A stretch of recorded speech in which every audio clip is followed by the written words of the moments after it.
Welcome back, everyone. In our last video, we explored the controversial topic of the forbidden fruit in Genesis, and wow, the response was incredible. Your comments and engagement showed just how deeply this subject resonates with all of us. Today, we're going to dig even deeper, using original Hebrew text to uncover what really happened in that garden.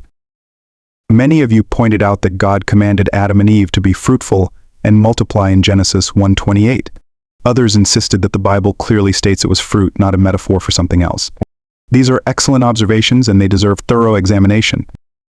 But here's what's fascinating. When we look at the original Hebrew text, we find layers of meaning that simply don't translate well into English. The story of the Garden of Eden wasn't written in English or Latin or Greek. It was written in ancient Hebrew, a language rich with double meanings, metaphors, and cultural understanding that often gets lost in translation. Take the word we translate as fruit, peri. In Hebrew, this word carries meanings far beyond just the literal fruit we eat. Or consider the word for knowledge, dat. When we see how this word is used elsewhere in the Old Testament, it opens up an entirely new understanding of what really happened in Eden.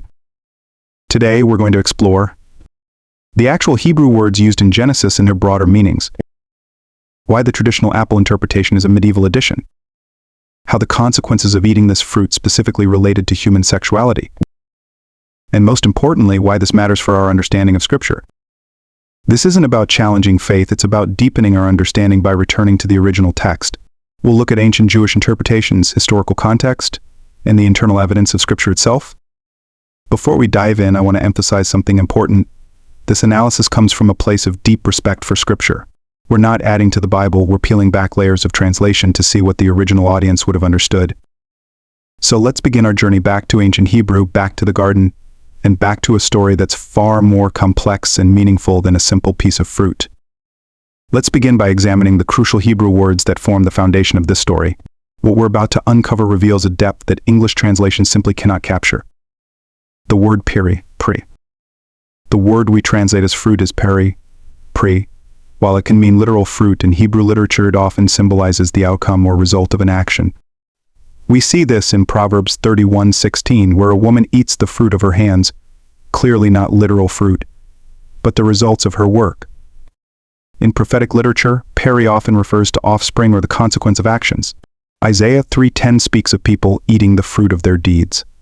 This metaphorical use is crucial to understanding Genesis. Etz, the tree. The word etz, for tree, appears throughout Hebrew literature as a symbol of life and knowledge. In Proverbs 3:18, wisdom itself is called a tree of life. Trees in Hebrew thought often represent channels of divine power or knowledge. What's fascinating is how etz connects to lineage and genealogy. Family trees aren't just a modern concept. The Hebrew mind often saw trees as representatives of generational lines. Knowledge. Now, dat is where things get particularly interesting. This isn't just intellectual knowledge, it's experiential, intimate knowledge. In the Hebrew mind, true knowledge wasn't just information, it was experience. Yada yid, to know. And here's the key that unlocks everything, the verb yada. Throughout the Old Testament, this word is used as a euphemism for sexual relations. Genesis 4:1 literally says Adam knew Eve, the same root word as the tree of knowledge.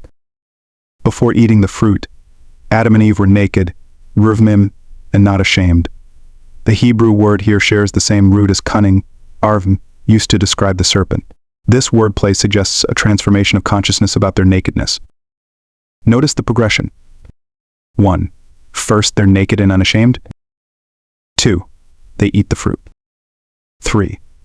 Immediately, they become aware of their nakedness. 4. Specifically cover their reproductive areas. 5. Hide from God. Why cover specifically these areas if the sin was merely eating fruit? The Hebrew text emphasizes their sudden awareness of sexuality. The word used for covered hegerot specifically implies binding or restricting, suggesting more than mere clothing. In ancient Near Eastern culture, the serpent was often associated with fertility cults, sexual knowledge, wisdom traditions, life renewal, shedding skin. The Hebrew text plays with this symbolism masterfully. The serpent doesn't just offer fruit, it offers a transformation of consciousness about human sexuality. Look at the immediate consequences. Sexual awareness awakens. shame enters human consciousness. The first prophecy involves childbirth. The ongoing consequences affect human reproduction. This linguistic evidence forms a cohesive picture that goes far beyond simple disobedience with literal fruit. The Hebrew text weaves together sexuality, knowledge, and divine boundaries in a complex tapestry that English translations often miss. Let's tackle the most common objection head-on. Many of you commented, God commanded Adam and Eve to multiply, so how could sexuality be forbidden? This is an excellent question that actually helps prove our point when we examine it carefully. The timing is critical. Let's look at the sequence of events. 1. Creation of mankind, Genesis 1:27. 2. Blessing and command to multiply, Genesis 1:28. 3. Placement in garden, Genesis 2:8. 4. Tree of knowledge restriction, Genesis 2:17. 5. The fall, Genesis 3. Notice something crucial: the command to multiply comes before the restriction about the tree of knowledge. This isn't a contradiction, it's a clue. The issue was never about sexuality itself, but about a specific type of knowledge regarding sexuality. Blessed union vs. forbidden knowledge. And think of it this way: God created marriage and sexuality as sacred gifts. The command to multiply was a blessing, not a curse. But there was knowledge about sexuality that humanity wasn't meant to have yet, knowledge that would transform their innocent understanding into something else. In the Hebrew text, we see two distinct concepts. Tiv Tov, good, blessed sexuality within divine boundaries. Our Ra, corrupted knowledge that twists the original design. The Hebrew language recognizes different types of knowledge. 1. Intellectual knowledge, matamata. 2. Experiential knowledge, da'at. 3. Relational knowledge, yada yada. The tree of knowledge wasn't offering mere information, it offered a transformation of consciousness about human sexuality. This wasn't about learning facts, it was about experiencing sexuality in a way that would forever change human nature. Sacred vs. profane knowledge. In ancient Hebrew understanding, there was sacred knowledge given in proper time and context, profane knowledge taken before its time. Now think of it like this: would you give a college textbook to a kindergartner? Some knowledge, while good in itself, can be harmful when accessed prematurely or outside its proper context. The Bible itself provides evidence for this interpretation through parallel passages and similar metaphorical language. Proverbs metaphorical language. Look at Proverbs 30:20. This is the way of an adulteress: she eats and wipes her mouth and says, I have done no wrong. Notice the connection between eating and sexuality. This isn't coincidental, it's part of a consistent biblical pattern. Song of Solomon's imagery. The Song of Solomon uses fruit imagery extensively to describe love and sexuality. Like an apple tree among the trees, 2:3. His fruit was sweet to my taste, 2:3. I would give you spiced wine to drink from the juice of my pomegranates, 8:2. These aren't just random metaphors, they're part of a consistent biblical pattern linking fruit, knowledge, and sexuality. Prophetic symbolism. The prophets frequently use similar imagery. Jeremiah compares Israel's unfaithfulness to forbidden fruit, Jer. 2:7. Ezekiel uses garden imagery for sexual sin, Ezek. 28:13. Hosea connects knowledge and sexuality repeatedly, Hos 4:6. When we see these patterns across Scripture, it becomes clear this isn't about forcing an interpretation. The Bible itself uses this symbolic language consistently. To summarize, 1. The command to multiply and the forbidden fruit are not contradictory. 2. Timing matters, the blessing came before the restriction. 3. Different types of knowledge exist in Hebrew thought. 4. Biblical literature consistently uses this symbolism. 5. The pattern appears throughout Scripture. This isn't about denying God's blessing of sexuality, it's about understanding the profound transformation that occurred when humanity grasped knowledge they weren't ready for. To fully grasp the Genesis narrative, we need to understand its historical context. The ancient Near East was rich with symbolism and parallel stories that the original audience would have immediately recognized. Creation narratives. Let's look at several ancient creation stories that share remarkable parallels with Genesis. 1. The Epic of Gilgamesh. In this famous epic we find a garden of the gods, a special tree, a serpent that steals immortality, knowledge that transforms human consciousness. But notice how Genesis subverts these elements to teach a radically different message about God and humanity. Sexual symbolism in ancient cultures? Throughout the ancient Near East, trees were consistently associated with fertility goddesses. Serpents symbolized sexual knowledge and fertility. Gardens represented places of divine human interaction. Fruit commonly symbolized sexual awakening. The original audience of Genesis would have understood these symbols instantly. They were as obvious to them as modern metaphors are to us. Tree of life imagery. Ain. This symbolism appears across civilizations. Mesopotamian sacred trees. Egyptian tree goddesses. Canaanite Asherah poles. Persian world trees.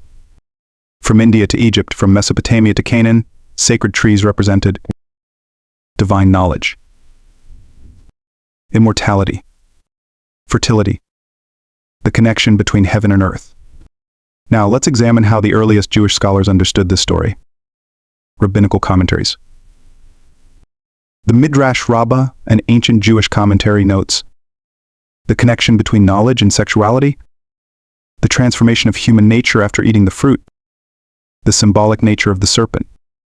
The Talmud discusses how Adam and Eve's consciousness changed, specifically regarding their understanding of sexuality, their sense of shame, their relationship with the divine. Ancient Jewish scholars. Consider these early interpretations. 1. Philo of Alexandria, 1st century. Interpreted the story allegorically. Saw the serpent as pleasure. Connected the fruit to premature sexual awareness. 2. Early rabbinic sources. Linked the fruit to adult knowledge. Discussed the timing of sexual awareness. Debated the nature of the knowledge gained. Historical views. Modern understanding. Modern readers often miss what ancient readers took for granted. 1. The symbolic nature of ancient narrative. 2. The cultural understanding of certain metaphors. 3. The multi-layered meaning of Hebrew texts. Modern view. Literal fruit. Simple disobedience. Physical act of eating. Ancient understanding. Multi-layered symbolism. Transformation of consciousness. Sexual awakening. This historical context reveals something profound. For thousands of years, readers of this text understood its deeper implications. The idea that it was merely about eating literal fruit is relatively modern. If we're dealing with just a piece of fruit, the consequences seem strangely specific. Let's examine what happened immediately after this act of disobedience. Immediate awareness. The very first consequence wasn't stomach pain or digestive issues. Instead, then the eyes of both of them were opened, and they realized they were naked. Genesis 3:7. The Hebrew word for opened, pakahak pakish, implies a sudden awakening of consciousness. But why this specific awareness? Why not an awareness of their hands or feet or any other body part? The covering response.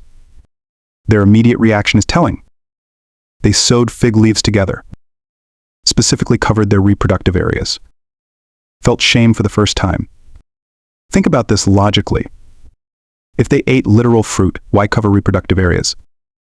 If they gained sexual knowledge, the response makes perfect sense. The primary punishment. Now look at God's judgment on Eve. I will greatly multiply your pain in childbearing. In pain you shall bring forth children. Notice the pattern. 1. The act involved knowledge. 2. The awareness was sexual. 3. The punishment affected reproduction. 4. The shame centered on sexuality. 5. The consequences passed to future generations. The effects didn't stop with Adam and Eve. The transformation affected all of humanity. The first children. Only after the fall do we read, now Adam knew Eve his wife, and she conceived, Genesis 4:1. That word knew, yada yada, it's the same root as the tree of knowledge. The connection isn't subtle in Hebrew. Changed nature of reproduction. Before the fall. Blessed command to multiply. No mention of pain. No shame. Divine intention. After the fall. Pain in childbirth. Sexual shame. Hidden knowledge. E. Altered relationship. The evidence forms a consistent pattern. Every consequence, every punishment, every change relates to human sexuality and reproduction. The lasting impact. This transformation affected 1. Human consciousness about sexuality. 2. The process of reproduction. 3.